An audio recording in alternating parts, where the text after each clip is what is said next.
ahead with the candidates forum because we are excited to have these wonderful, outstanding candidates with us. And so we'll turn the floor over to Stella. Thank you, Madam President. Thank you. Thank you, Madam President. Good afternoon, friends and guests. It's my pleasure to introduce you to, first of all, our, and I don't see her, our moderator. Vicki, are you here? Yes, I'm here. Oh, great. All right. My name is Stella Owens-Morell, and I am the current chair for the Political Action Committee. And we are going to take the opportunity this afternoon to introduce you to the candidates, Democratic candidates who are running in the municipal elections in Fayette County.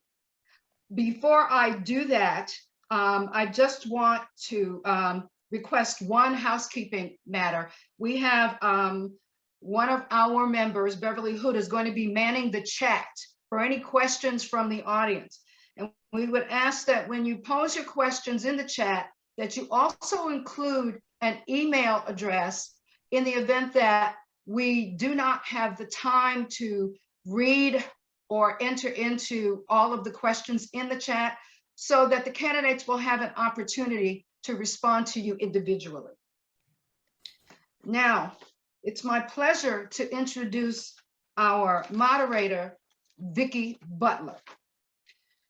Ms. Butler resides in Tyrone, where she's lived with her family for 22 years. She's an associate, a broker with Virtual Properties Realty. She's also an entrepreneur and leader in the community as a volunteer serving on various organizations and committees. The Civitan Club of Fayetteville, the president of Rotary Club in Fayetteville from 2019 to 2020. She has the distinct honor of being elected as president of Fayette County Board of Realtors in 2018 as the first African-American to preside as president in the 50-year history of the board. She is also an active member of the Fayette Chamber of Commerce and holds numerous, and I mean numerous, certifications and awards as a real estate specialist. Most notably, one of the reasons, aside from her being just a wonderful, dynamic individual, she ran for office for Fayette County Commissioner District 1 in the 2020 election. It was her first run. While she did not win, she was a strong and hardworking candidate. She has indicated that there might be another run in the future, God willing.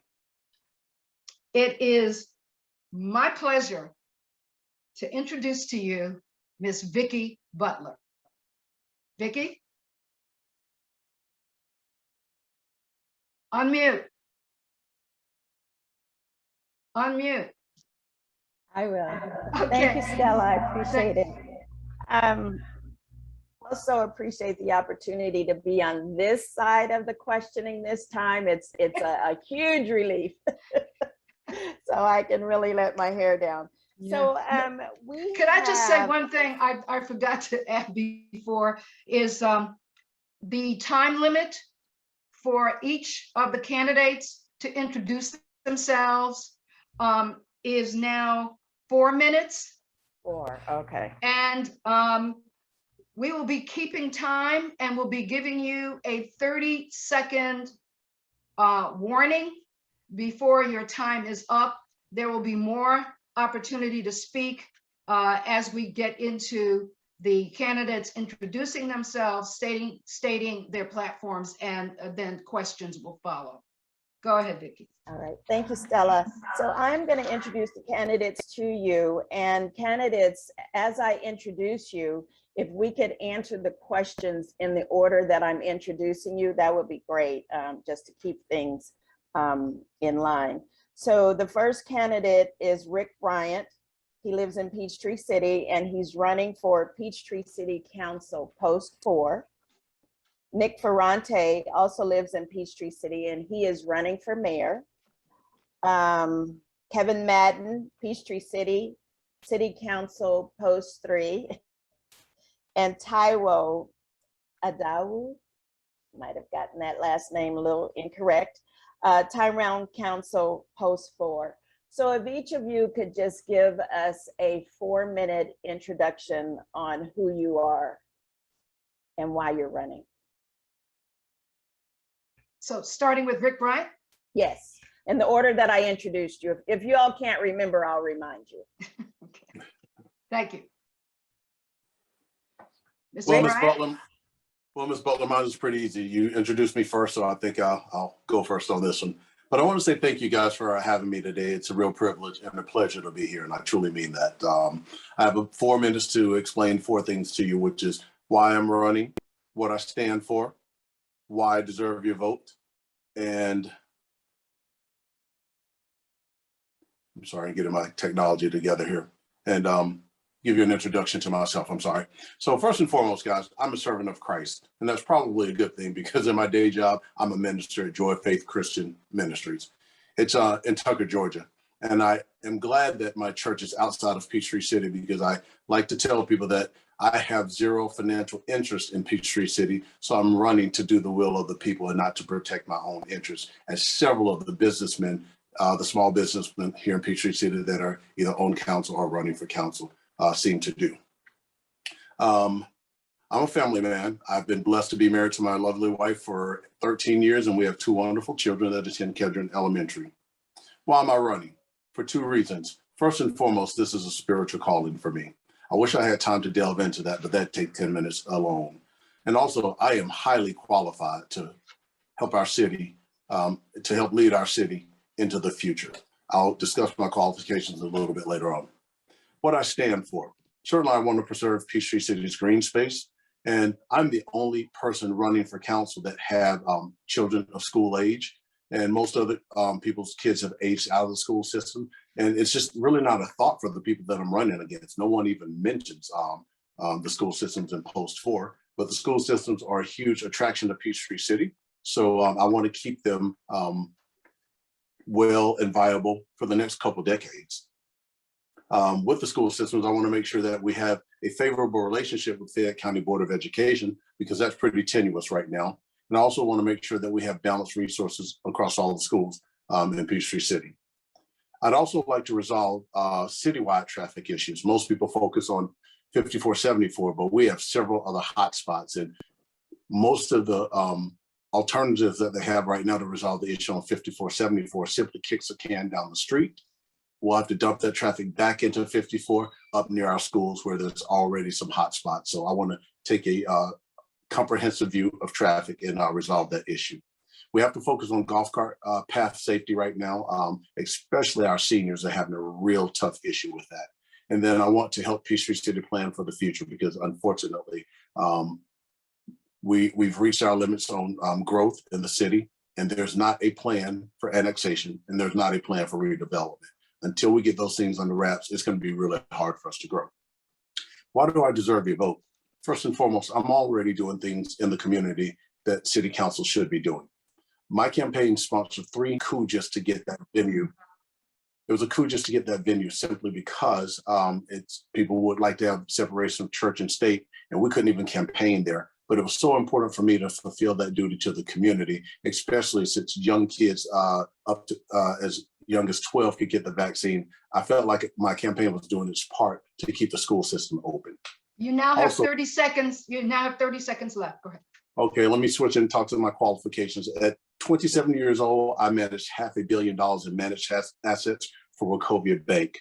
I've also led global projects. I was tapped and recruited to move to Bentonville, Arkansas. I've led global projects where I've had onshore teams in Bentonville, offshore teams in India, and nearshore teams in Mexico. I have international business experience, and I'm able to bring people to the table in terms of consensus. When you run a small business, you're the boss. You go in and you tell everyone what to do. You don't have to rule by consensus. I am used to ruling by consensus. I can bring people together. Thank you. Thank you. Thank you, Mr. Bryant. Nick?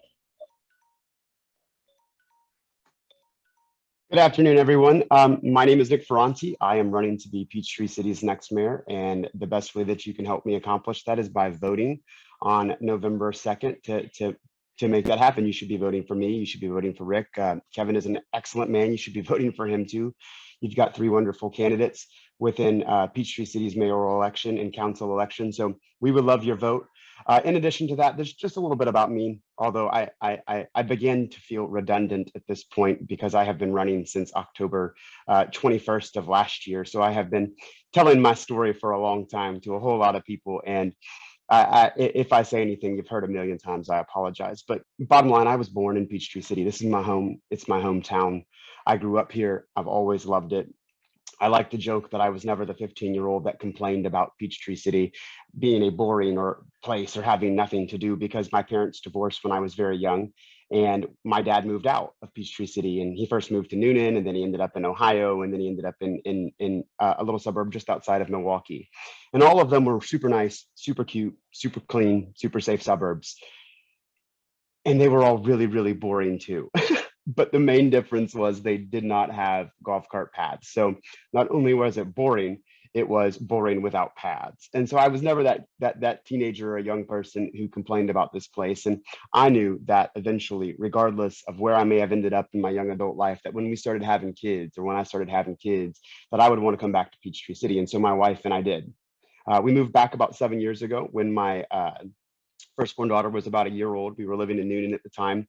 And we decided, you know what, this has got to be the time for us to come back to Peachtree City. And I'm glad we did, because honestly, the market's gone pretty crazy here. And I'm not so sure that I would be able to afford the kind of house I would like anymore. The market in Peachtree City is bananas these days. But Peachtree City is a really wonderful place. There's no doubt about it. There is no lack of consensus regarding how special it is. But I tell people all the time that the enemy of great is good, because good is just good enough to keep people home on election day. And that has historically been the problem here in Peachtree City. I get asked all the time, another question, who is your toughest opponent? And honestly, I don't have a tough opponent. I don't feel like any of them have anything to offer that is new. One, specifically because they've ran before, they've been in office before, so we have seen what their policies look like in the past. So we have a direct comparison to what they actually would do in office. But what I really say into that regard is that the number one opponent I have for this election is apathy. Now, remember, I said that the enemy of great is just good enough, because it's good enough to keep people home on election day. And on average, we've had less than 6,000 votes turn out to make this city move forward. We're as Rick said, this consensus word. We don't really have a community-wide consensus. We have a consensus of the few. And what my goal has been for the last year, why I've been campaigning so hard, while I've been working so hard, is to increase that turnout. I know that statistically, if I can increase the turnout right around 40%, just 40% of the 6,000, not only can we win on November 2nd, we can win without a runoff. And that's a huge goal of mine. And so we've been busting our tails to get more of a turnout. And the number one way that we can do that right now is on our Saturday, October 23rd. That's next Saturday. It is the second Saturday of early voting. We are hosting the most magical fall family festival at Drake 30 Field. seconds. Yes, ma'am. And if you would like to help, I will drop a link in the chat in just a minute. There's lots of ways to volunteer, from an hour to 8 hours, regardless of what you have available. If you can give a little, we'll take a little. If you can give a lot, we'll take a lot. But if you believe that this bubble is magic, if you believe Peachtree City is special and it is an important place for you, and you'd like to see it be strong, not only next year, but 20 years from now, I ask for you to vote for me on November 2nd. Thank you, Nick. Yes, Kevin? ma'am. Thank you. Kevin, you there? Let me unmute. Can you hear me now? Yes. Oh, great. And good afternoon. And thank you to Stella and Perline and Vicky for inviting the candidates. I've been more than pleased to have called the Fayette Democratic Women part of the Democratic family of Fayette County since your inception in 2003 or 2004, I think it might have been.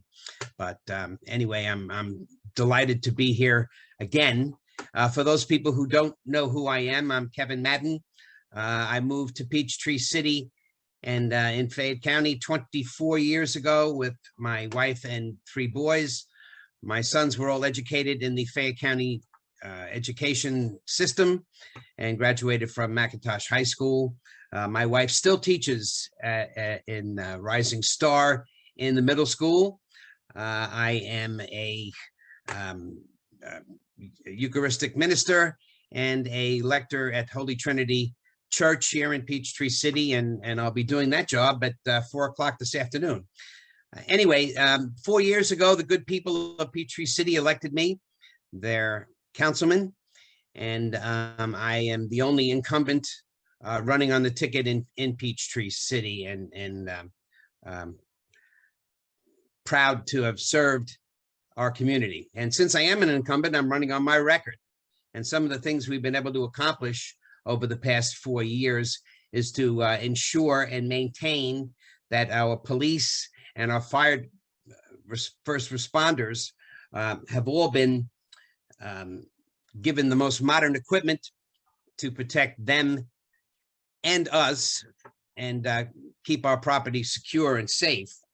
Our Public Works Department has the tools and vehicles to keep our city looking great, and they're prepared for any emergency. We've repaved 60 of our 197 roads and improved our path system, helping to connect all of Peachtree City and bring us all together, including a $3 million bridge across Georgia 54.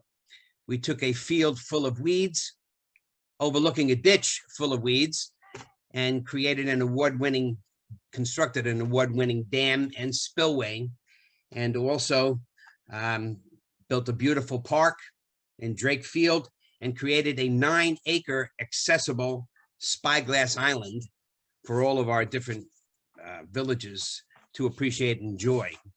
We built a skate park and splash pad for our youngest residents. We moved the community gardens to a new and much nicer area in Glenlock. We upgraded our recreational facilities with a new gym floor and a state-of-the-art surface for our hockey rink. We refurbished our 3 city pools, upgraded our beloved Fred Amphitheater with new seats and bathrooms, and we took an old tennis venue and built 6 brand new pickleball courts. And we did all of this while lowering the millage rate twice. And I'm proud to say that Peachtree City is in the best fiscal shape in its history, with 47% in our rainy day fund.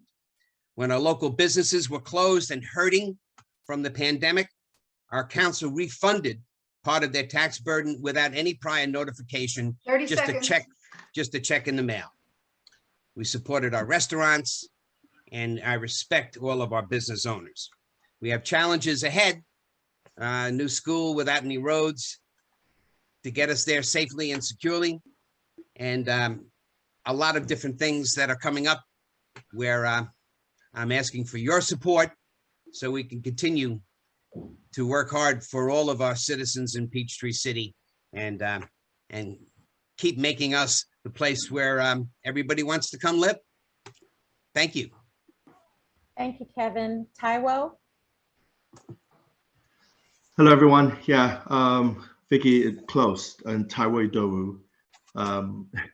I'm running for post 4 here in Tyrone. Me and my wife and our 3 lovely children. I've been here for the last couple of years. And I think for myself and my campaign, the theme is more just been what I've been seeing here in Tyrone is lack of vision. I think something that I wrote was complacency also breeds a lack of innovation. I'm running against an incumbent that's been in the office for 16 years. And some of the biggest things that has been discussed about what she's accomplished are down to a waterfall and a memorial park. I feel that there's a lack of expectation here for our council. There's a lack of accountability. The things that we get away with here, we don't seem to be able to get away. We can't get away with in the private sector, but we allow our those that are due to represent us to get away with it. I have over 10 years of experience in kind of the legal sector. I help business flourish. by ensuring that they understand law and working with regulators where need be. And that's one of the main experiences I'm bringing to the table. I believe that our businesses are the heartbeat to ensure that we can sustain what we want to sustain here in Tyrone. And I really want to help, work with our businesses, work with our diverse businesses here in Tyrone. There's not a lot of them. And I'm trying to just bring my experience to the table to ensure that they have everything they need to thrive. A little bit about myself. I'm part of a diplomatic background. My mom was one of the head accountants in the foreign affairs. I've had the opportunity to live in every continent in the world. I've had the opportunity to see some of the poorest and some of the richest neighborhoods, I will believe, in the world. And I just have a heart for the people, and which is why I'm doing what I do for a living, is I want to be a voice to the voiceless and to be able to provide the same information and resources to those that are not connected. And that's what I want to do with Tyrone. And I'm happy to answer any questions. I do apologize. I just hopped off a plane yesterday for work, and I'm a little bit jet lagged, but I do look forward to the engagement. Thanks, Vicky. Thank you, Taiwo Idowu. Did I get it? You did, you got it. Thank you. So we're going to move right into the questioning now. And Stella, I sent you a remark because I wanted to change one of the questions around because they seem to be answering that third one that was on your list. That's fine. You're the moderator. Okay, great. So my first question is for all of you, and we're going to start with Rick. What is your overall vision for the city in which you're running for? And you have 2 minutes, I believe, to answer this question. Actually, it has three minutes. Okay, 3 minutes. Thank you. The overall vision, as I see it for Peachtree City, is first and foremost to look to plan our future better. As I stated before, we have to grow through one of two ways, which is annexing or either redevelopment. And there's no solid plan anywhere to do either one of those. So we have to plan for the future. One of the candidates said it best that we want to be around in 20 years from now. And part of that planning also includes the school system. We understand very much that city council has absolutely no authority over the school system, but relationships and influence can get you everything. Kevin mentioned the fact that we have a school that has no paved roads there. And there was some friction there that created some of the situations that we're in now. We have to strengthen our relationship with FCBOE. I would like to do that. I serve on 2 committees with the superintendent. I've had cause to call him at home on a Saturday morning, and he took my call and was responsive. So when you have relationships with people, you can make things better. You can at least influence things as we move towards the future, because we're going to have to build more schools in Peachtree City, probably, and renovate some of them. And if we have the right relationship, at least we could influence how that whole thing happens. So planning for our future to make sure that we're still around for a very long time is one, and we have to focus on our school systems because that's one of the biggest draws for people to come to Peachtree City. Those are the things that I see as our future right now. Thank you, Rick. Nick? Would you repeat the question one more time? I was paying so much attention to Rick that I was like, what are we talking about again? That's fine. What is your overall vision for the city in which you're running for office? That's what I thought it was, but I wanted to make sure that we didn't hit something different. So my overall vision for the city is that we would get back into the business of long-term planning. So I don't know if you can see this shirt that I have on today with the lake monster. It says, Peachtree City is for dreamers. And the original intent and idea of that comes from this incredible historical story that the people who moved to Peachtree City in the very beginning, the people who moved here when Peachtree City was just getting its start, they moved to a city that didn't yet exist, but they moved here because they met with a man named Joel Cowan and the rest of his team. And most of those meetings took place in Atlanta hotel conference rooms around the city. And he told these people about this place that he wanted to build. And those people bought into that vision. They bought into that dream, and they moved to Peachtree City, a city that didn't yet exist, a city that hadn't yet turned into what it would eventually be. those people believed in a big municipal dream. And I believe that it's time for the people in Peachtree City to get back to believing in that big municipal dream. I want to see Peachtree City be the strongest that it's ever been. I want to see it be revitalized across all of our village centers. And I believe we do that with arts and entertainment district redistrict code, or sorry, municipal code updates, which would allow those villages enough room and space to evolve into the future strength and desires of modern consumers. And what we do is we, one day at a time, we work out practically the things that we can do. We can't worry about what the things we can't do, but we worry about the things we can do to make this city stronger, make this city better, to ensure that the city's future is brighter, more diverse, and more inclusive and welcoming of all. Thank That's you, it. Nick. Let's see, the next one is Kevin. Okay. You know, I realize that when people run for office, they're running for, they need things to run against, things to help. I mean, there are some things that have been said this morning that just aren't true. Okay. Yes, we need to preserve our green space areas. Those green space areas are being added to with all of the annexations that we have and that are in the process of doing. The Board of Education relationship. I just got to tell you, it takes two to tango.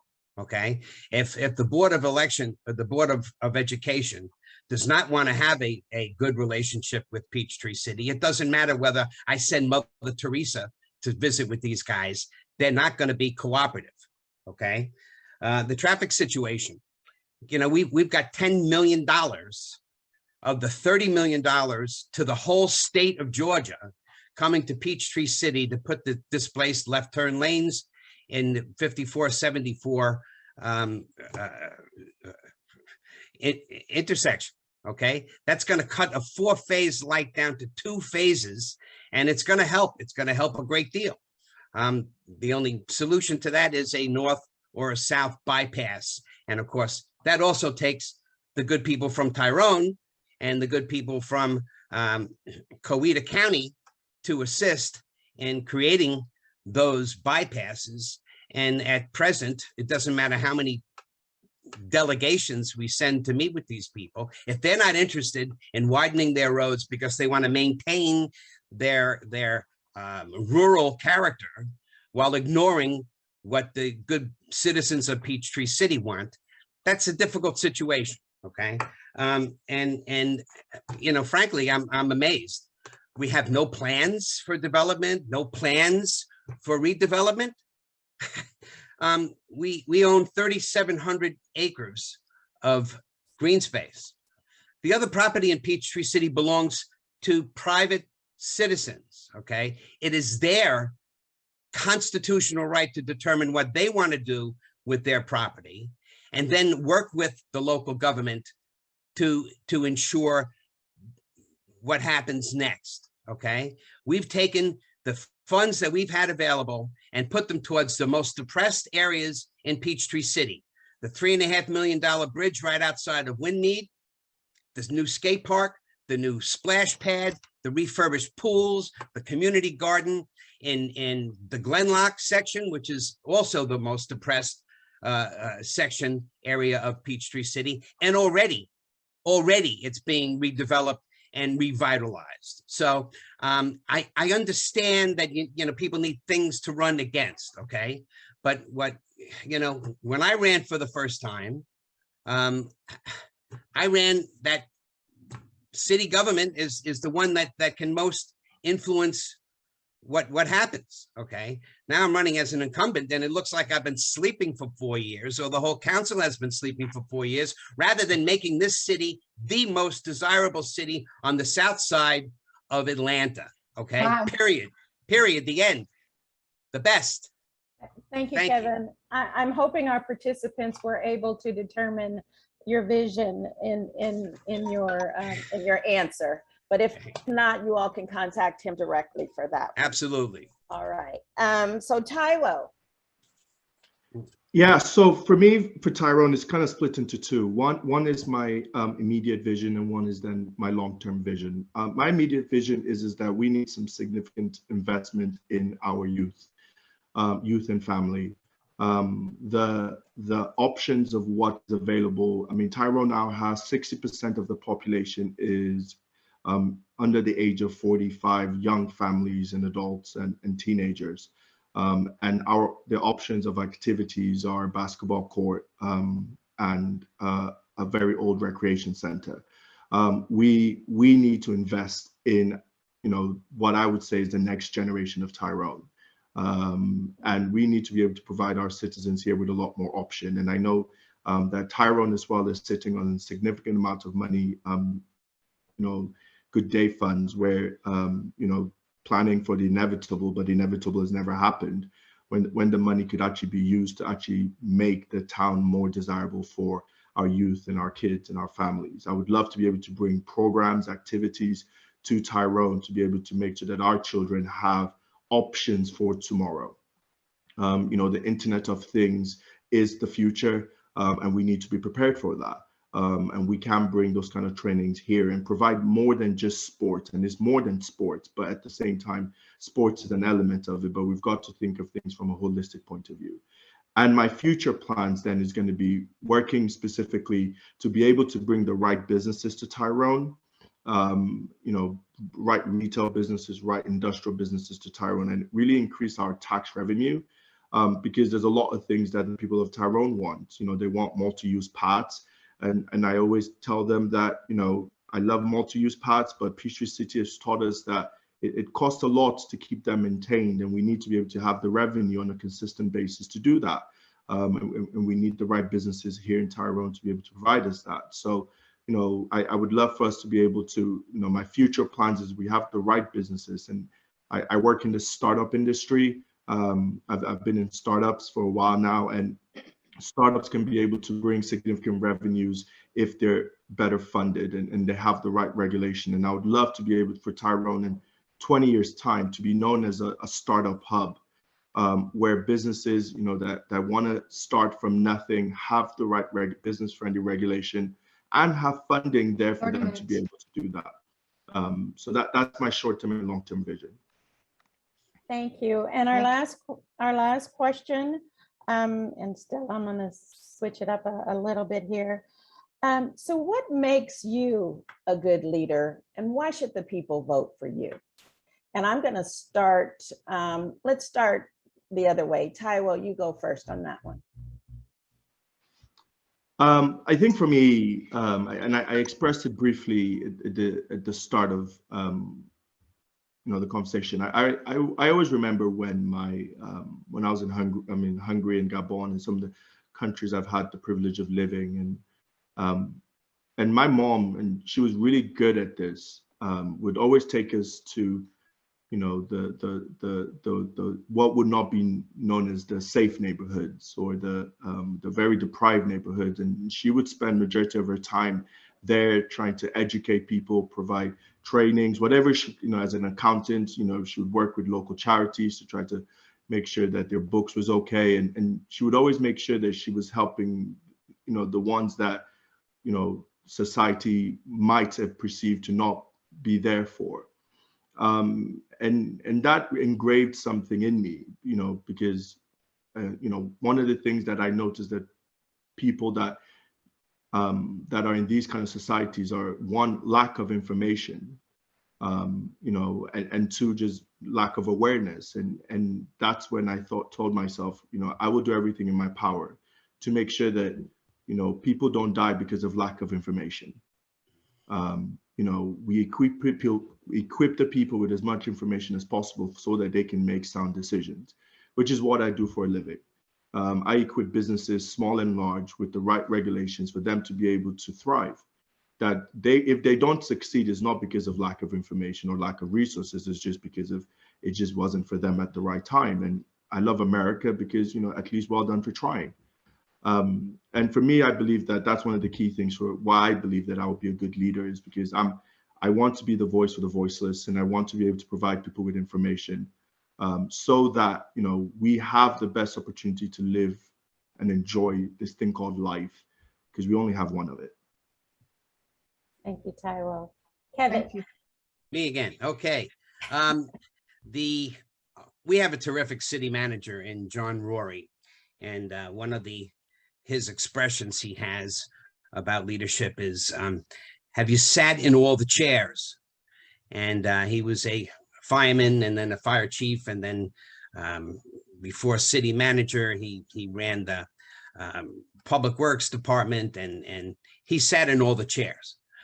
In my experience as a leader, I've not only served on the Fayette County Democratic Committee as treasurer, co-chair, chair, and then the District 3 chair. I've also served on, this particular shirt I'm wearing is the Atlanta Air Cargo Association. I was the president of that organization and the vice president, and I still serve on it after 20 years. I've also been the president of the Golden K Kiwanis Club here in Peachtree City, and of course, as a candidate in 2006 and 2007, I also served for 4 Democratic conventions, for John Kerry, for Barack Obama twice, and then for Hillary Clinton. The experience you gather from sitting in the chairs, from being there, from understanding the points of view of all of the people that you're dealing with and dealt with is a key to managing and leading any organization, whether it be political, business, or social. In my 40+ years in the air cargo industry, I've been a manager for 36 of those 40+ years.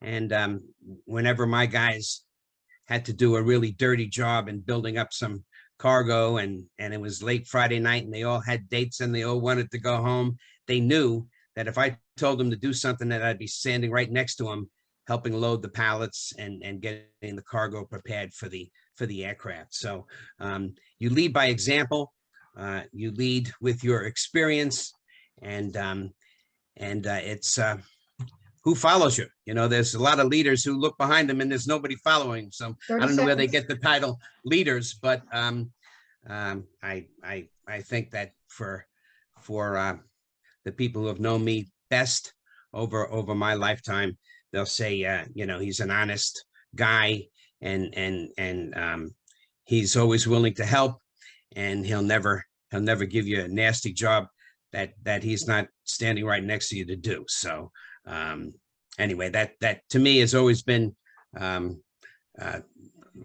leadership qualities, and I guess it helped being the 4th of 5 boys, because I learned early on you had to speak up or you wouldn't get any of the mashed potatoes. So thank you. Thank you, Kevin. Nick. I love what Kevin just said. He said that real leaders have people that follow them. And I know that when you're talking about what is that thing, that intangible that makes a leader, what does it make the right person for a job like leading a city? And I got the opportunity to speak with one of the newspapers here locally yesterday, and they asked the same question. And I answered it this way for the first time, and I'm going to use it again today. If it's about the people who come behind you, then perhaps we should look at the people who come along with us as well. And I noticed at the Rotary Forum that most of the other mayoral candidates didn't really have much of a team with them.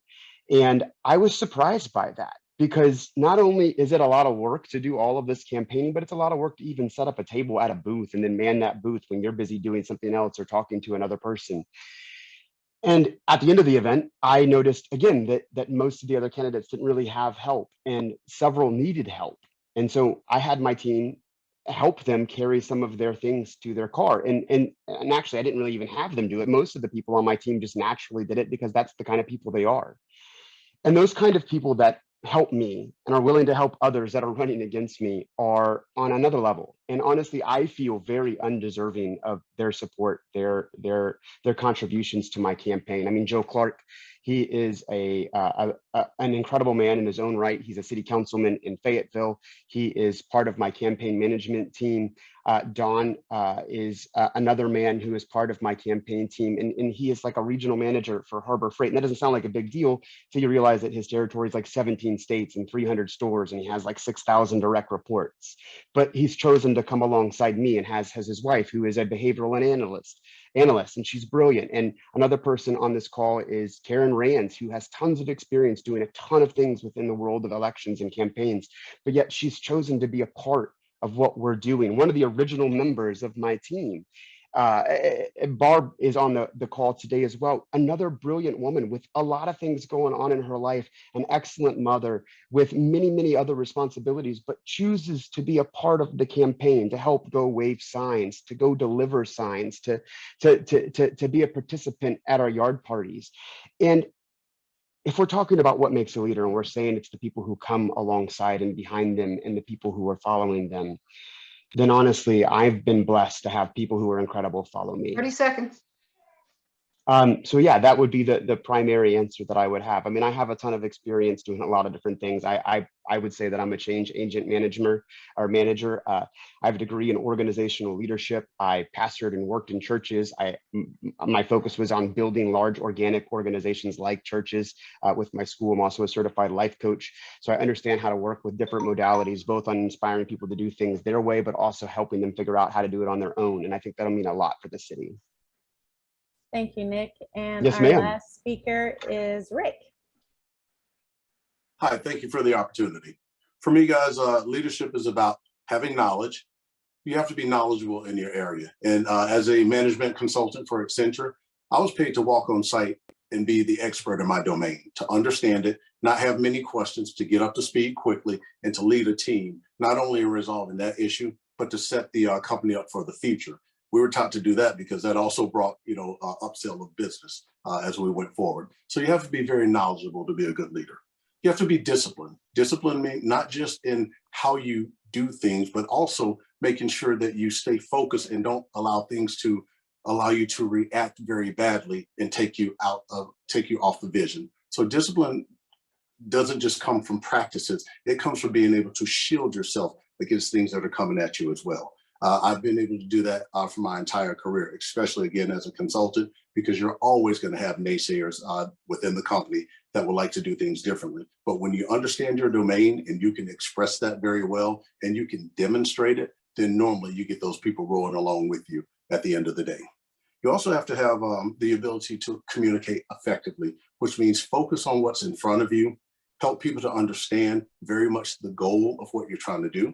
Help them to understand what part they play in the goal and how it's beneficial to the overall goal, what their role is. Normally, when I do those things, then again, I can get people rolling in the same direction. Last but not least, you have to be willing to roll up your sleeve. When I worked for Walmart, I moved to Bentonville. I was recruited by Walmart. They moved me to Bentonville, and I had a 24/7 shop. I had nearshore resources in Bentonville, offshore in Mexico, and in India.